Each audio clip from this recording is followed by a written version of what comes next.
Welcome to The Truth in His Heart. I am your host, Rob Lee, and today I have the privilege of speaking to the managing director of the Baltimore Improv Group, which is based in Station North. Please welcome Michelle Faulkner-Forson. Welcome to the podcast. Thank you so very much, and I'm very excited to chat with you. Oh, this is going to be fantastic. This is going to be fantastic. So, I like to start off with, give a sparse intro. So I want to have you, if you could, introduce yourself and tell me about your creative interest and really tell us what improv is, because there's a lot of different things that float around and people think, oh, it's this, but it's not that. So give us those illuminations, please. Awesome. So as Rob said, my name is Michelle Faulkner-Forson. I am originally from Chicago and got here by way of Maryland Institute College of Art. Nice. One of those community art kids. You'll hear about us. There's a lot of us that come through that program and do some great work in the city of Baltimore. So I'm a part of that crew. Shout out to community arts program people, MF, MACA, MFACA, all of that. So shout out to them.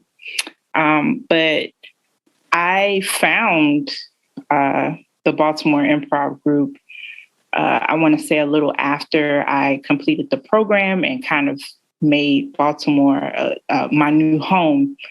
And what I will tell you, what I learned, the basics of improv is just about listening, in which I feel like that's just like foundations of love. And I try not to get sappy about it, but it's very sappy and love and community related to me. So, which makes sense why I ended up like drifting in that direction, because a lot of the fundamental skills that you practice and learn is just about like listening and building things together and being humble and just making basic connection with people, and it's intentional. So I think those are just some really beautiful fundamentals that you are practicing while learning how to do improv. Yeah. And I think it's some of those skills that you kind of take for granted that you're like, oh, I know how to do that. But really, you don't, because it's not mastery. You know what I mean? Exactly. And I think we take listening for granted because what is the thing? We're looking for the next thing that we're going to say. So we're not we're looking for a keyword here or there. Yeah. And say, yeah, I was listening. Yeah. Actually, I feel like, honestly, because I've had many jobs in my life. Mm-hmm. And just from my experience, I feel like people don't listen. They don't listen. They don't read. So just somebody that has worked in customer service at some point in my life, I knew that, or I found that out pretty early on in my life. Mm-hmm. So I feel like a lot of the times what I'm constantly doing is trying to make sure that I'm understood clearly. Yeah. And finding different ways to communicate. That's just, I think that it just overall, that's been my journey as a visual artist, because I started off in visual arts first. And just in general, I'm trying to be clear and understood and heard. Yeah, I think, one of the things that's embedded in me and one of the questions that I used to throw out there, and on occasion I still throw it out there to people of, what's your uniqueness, what's your weirdness, and how do you embrace it? That's one of the things that I encounter. Like I'm interested in some things, or I look at things from an interesting perspective, and or non-traditional perspective, and sometimes I thrive and I struggle with, am I being heard? Are people getting me? And I try to do my most to communicate where I'm coming from out of that desire not to be misunderstood, or as we've been more aware of recently, or last few years, I don't want to present disinformation or misinformation. Right. So tell me about like some of the meanings, because you touched on being a visual artist as well. So tell me about some of the meanings and messages that your work represents, whether it's in being directly an artist, whether it is in your kind of role in supporting and in providing like foundation and structure around the arts, especially being in, Station North. Tell me about some of those hidden meanings and messages that are within your work. Oh man. So I am not one of those people I'm not making art for art's sake. I'm never doing that. I am always trying to give a different perspective and just what I'm experiencing.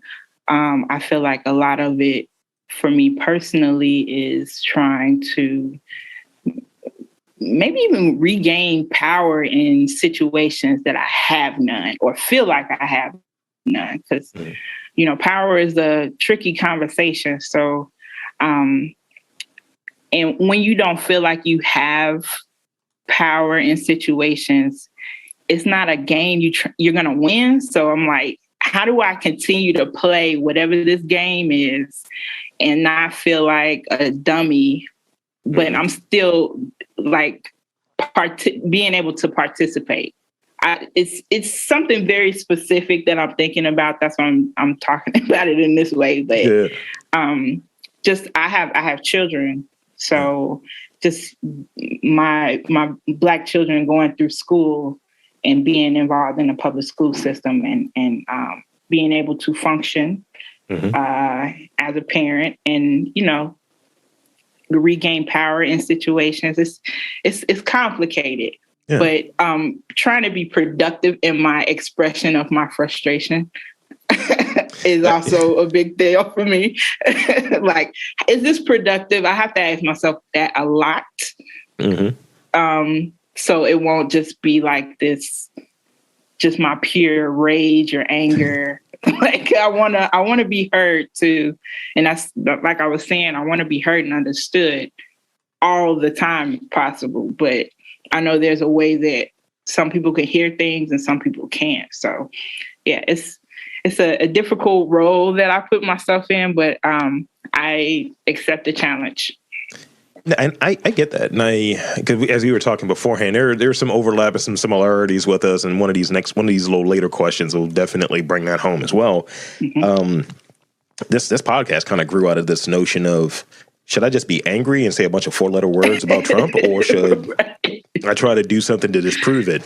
Yeah, I'd rather do the judo move of, oh, you're going to say all of this? Well, every time you say it, we're just going to show you that you're wrong. And, exactly. And other people that have that philosophy. And, it's a lot of things to combat. And, it's like, is this productive? How is this serving me? And really, does this benefit? It's not fake. It's not... When people ask me, like, are you trying to just do something positive? I was like, no, I'm trying to do something real.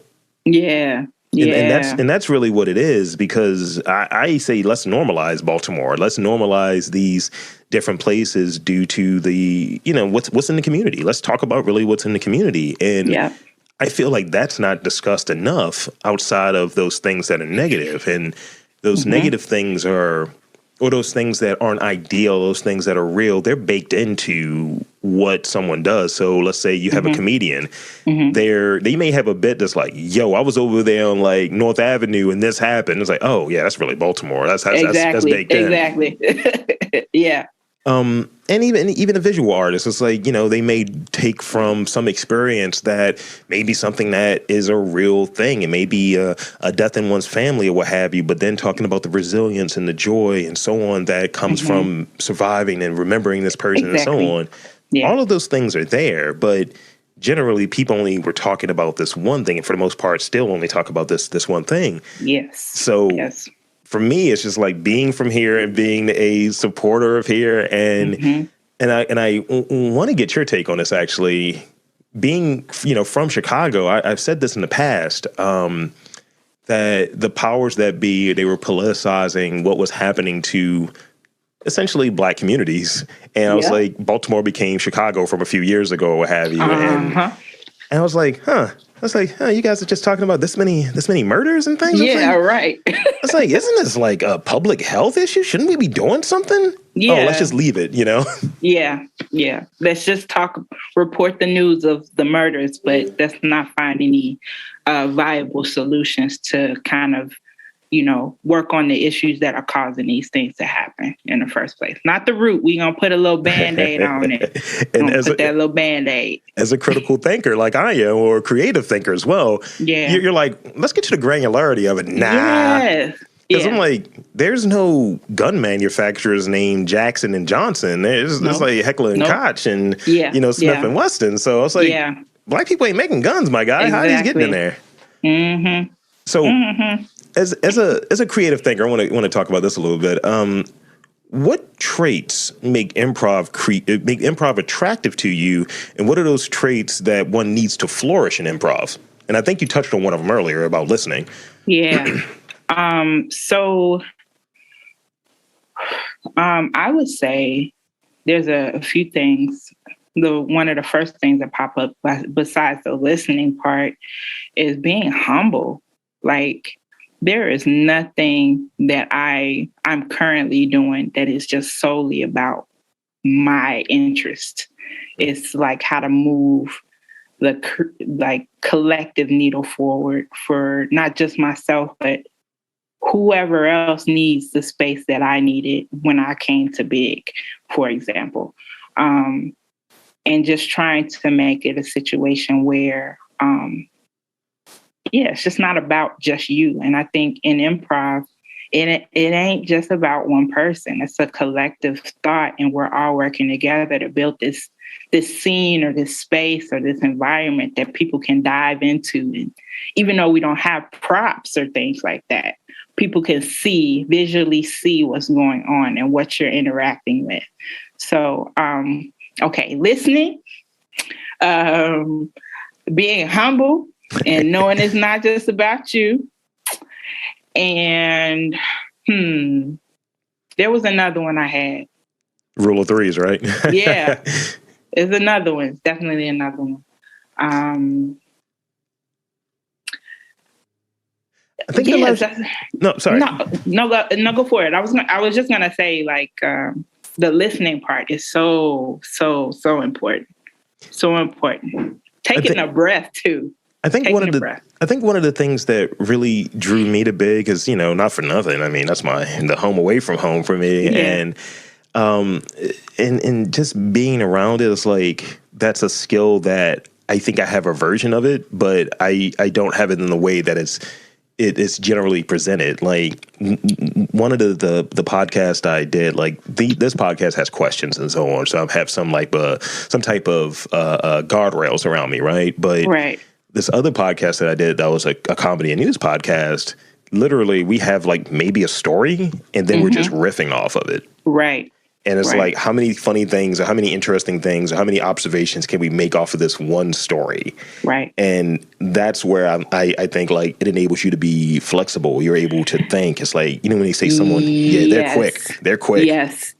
I definitely think that, but a lot of things that come before that riffing part is like having the confidence to be able to speak your truth and bring yourself to that table that everybody can have the opportunity to be a part of. So if there's a situation that we're throwing out there, being able to say what I have to say is valuable, and to say that thing and it being heard by your teammates and validated and pulled along in that scene. So that's the other thing. Being confident in what you're saying. And a lot of us, it's hard.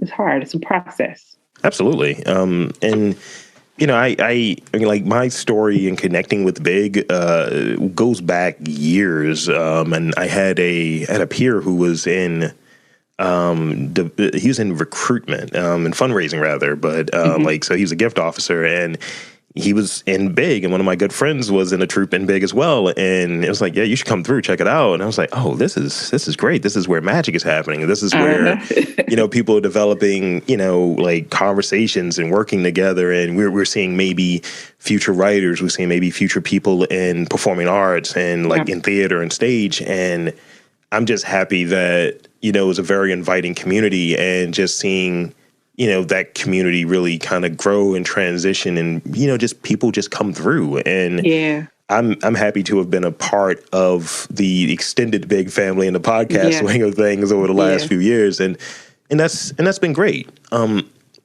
So I got this one. This one I think is a good question.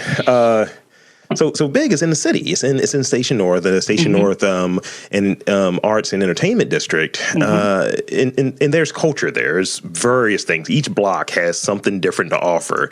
Right. But I think it's not always discussed. You kind of just know it's there. You kind of can see it. Yes. So from your vantage point, what are some things that define a culture? And why must culture be at the heart of the healthy development of a community? Oh, man. So when I think of culture, I think of community. And if a community isn't a part of creating a space that space is in, like if there's a space in a community, a physical community, and the actual people from that community is not involved in that space, I honestly feel like it's an awful move, because they should be the ones activating that space. They should be a part of whatever that is, because I've done a lot of arts administration at this point in my career, that I've seen a lot of programs that are just thrown at a community like, here, this is what you need. and it's typically rejected. And, because the powers that be are able to check off their boxes, it's not a bad look necessarily. They did the thing that they wrote the grant for, so it's okay. But for something to be sustainable, the community and their culture that comes along with that community has to be involved. So I think it's just how programs and spaces should be activated is by the community. And that could look a bunch of different ways. It's not necessarily, you got to be born and raised from there. If you respect the people in that space, in that area, then I don't think personally you will have an issue with anybody. If you know who you are and what you come along with, your own personal baggage, I feel like you will not have any issues with anybody.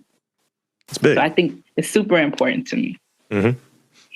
Yeah, I think we're in this transitional stage in Baltimore where, it takes years, right? It takes time for people to start acknowledging and seeing things, and it's almost like this reset. So I think that maybe 2015, 2016, that's when that shift started to happen of people paying some attention with it. And then there was newfound attention with those Trump comments. And then we kind of had COVID for 2.5 years or what have you to really kind of stem that. And people are coming back out. But with it, the people who want to rebrand and shift things are working behind the scenes, and they never really stopped. So you see buildings being built up and the landscape of things that were this is what Baltimore looks like, for better or worse, kind of shifting. And then these philosophies, and that there's a shift in culture.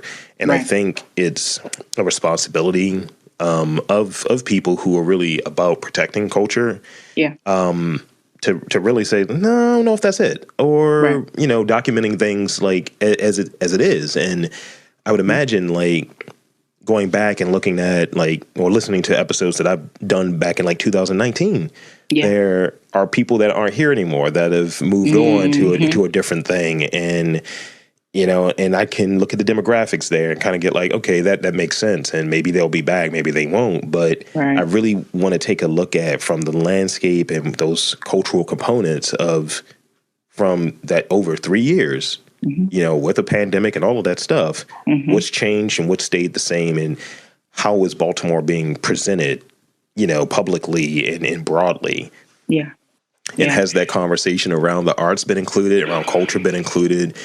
And I don't know. I think, well, I feel like it's definitely more of a conversation. Mm-hmm.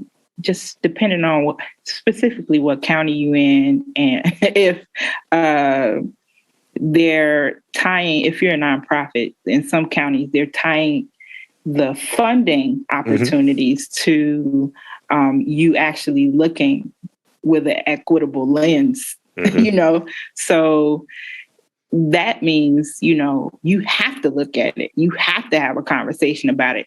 Now, that can go back to those checking off boxes thing too. But, if you're in a situation where you have to look at something, I feel like it's a waste of time if you're not really trying to, number one. Yeah.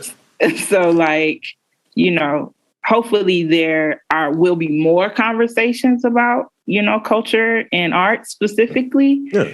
'Cause I know it's been a very gatekeeper type situation for a very long time. And, a lot of them didn't look like you or I. So, yeah.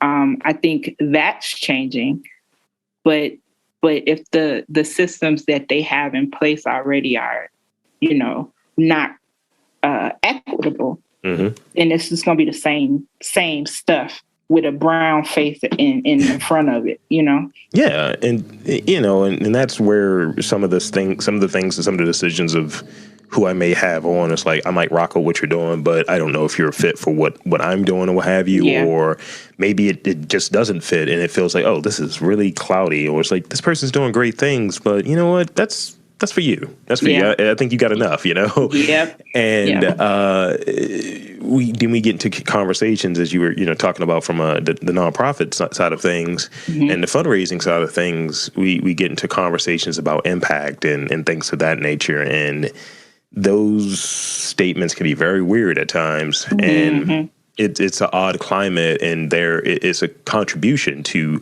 what the culture of a place is. Yeah. So I got like two more real questions, and then we get those rapid fire ones I like to throw out there. I'm nervous. Nah, you good. So do you think, and this is a very broad question, it might be a little whack. It might be a little whack now that I think about it, but I'll ask it anyway. Do you think human creativity matters? And what does, like, more macroly from your viewpoint, what does the art world and the performance art world and just, kind of the realms in which you work in, what does it need more of and what does it need less of? Oh my goodness. It's not a whack question. I got into the art world in general because it was second nature for me. It was something that I was always drawn to. So I just kept moving in that direction. I didn't have influences. I didn't have like parents like, yeah, take that art class. That wasn't the thing for me. It was my safe space. So when you asked me that, it kind of felt like, does everybody need a safe space? That's how I received that. So absolutely, it's important to every human being to have that creative safe space, whatever that looks like for people. And it doesn't have to be like, oh, I'm going to be the next art superstar. Look out, Michelle Basquiat.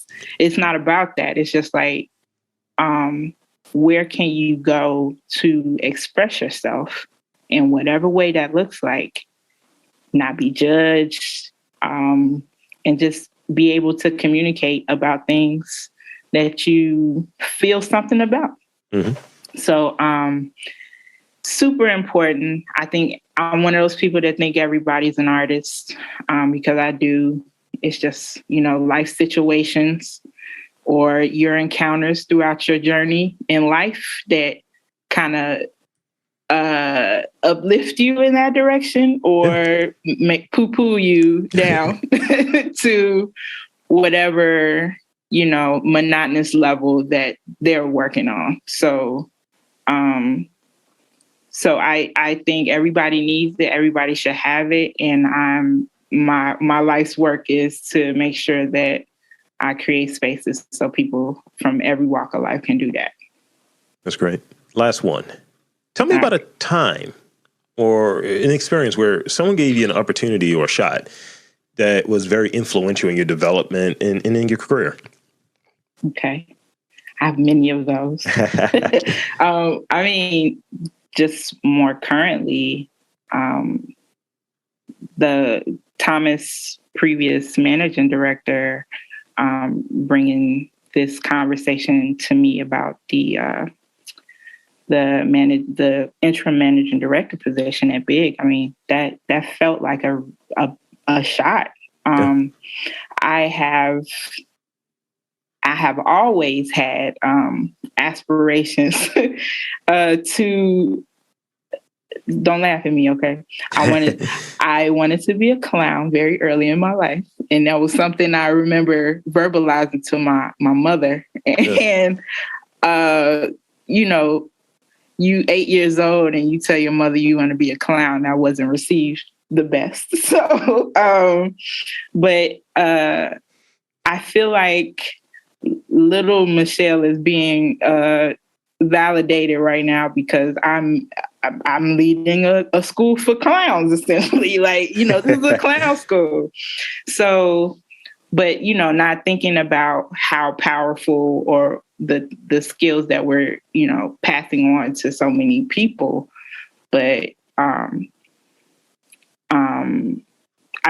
think that's my most current biggest shot I've gotten. But just throughout my life, when I've had these moments to go left or right, there's always been somebody to shepherd me along to that next phase.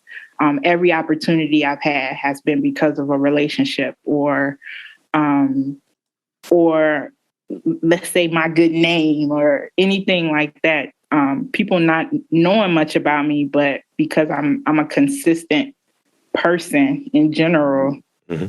Like what you see is what you get. This is who I am 24/7, kids, no kids, this is what it is. And being that way, no matter how I personally was feeling about like myself at the time, I've still been consistent, and people see that and they want to give you opportunities. That's big. Yeah. No pun intended. Well, thank you for sharing that, and I definitely relate. There is some simpatico that's going on here, so points there. So I now have my rapid fire questions for you. So I hope you're ready. I'm ready. And you know how rapid fire works is whatever quickly comes to you. All right. So I hope you got your beeps together. I do not. All right. First one. How do you know when to, from an improv perspective, how do you know when to begin or end a scene? Ooh, that's a good question. I would just say there's a feeling. There's a gut feeling that I personally respond to, and I will go with that. And then sometimes it's also like, how hard did the audience laugh? And then you can just wipe it right there. If you want to end on a good note, most of the time, if you can. So if it's a high moment, sometimes you just need to wipe it and start over for something else. I agree. Yeah. Because I've seen people. It's like, yo, you ran that into the hole a little bit. We done here. We done. Exactly. Wipe your hands of it. Start over. Which part of Baltimore, and it can be the physical part in terms of location or culture, what have you, which part of Baltimore reminds you most of the Windy City? Ooh.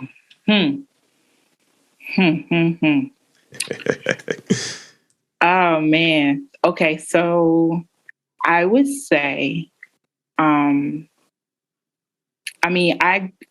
feel like I did a lot of downtown adventure stuff when I was growing up. So those moments stick with me a lot. Mm-hmm. And when I first got here, I stayed down the street from Big, actually, on Latrobe Street.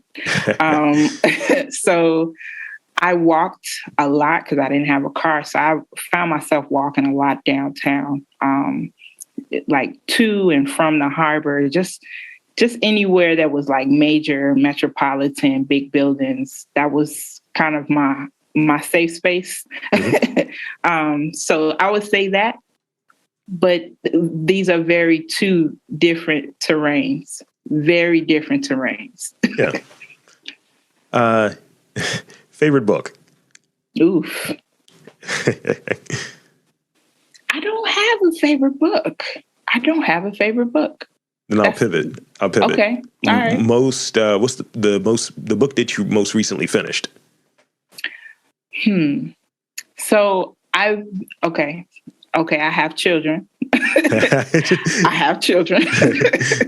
And my daughter she's 6 years old. She's in kindergarten, and she picked up this really big book, no pictures, and decided that she wanted to be a part of it because of the imagery on the cover. Mm-hmm. And I'm like, okay, you picked it out. Let's try to get into this. There's a book called Belly Up, and it was a really fun story about these people, this family that lived at this like mega zoo, super mega zoo. Yeah. And there was this young boy that was, making sure, his family was a part of his dad was a photographer. His mom did conservation work or habitat stuff. So he was the kid on site that lived at this zoo. So I thought it was just interesting. I was like, oh, I see how movies are started. Like, you read this book, because I had all of these interesting visuals. So I'm gonna say Belly Up. I'm not sure who the writer was or anything like that, but it was a good story. That works. This is an either or one, but you can throw in another option if you like. Okay. Onion rings or French fries? Ooh. I'm gonna throw in a cheese stick. I'm a cheese stick gal. Mozzarella sticks? Yeah, man. Okay. Yeah. That's legit. Yeah.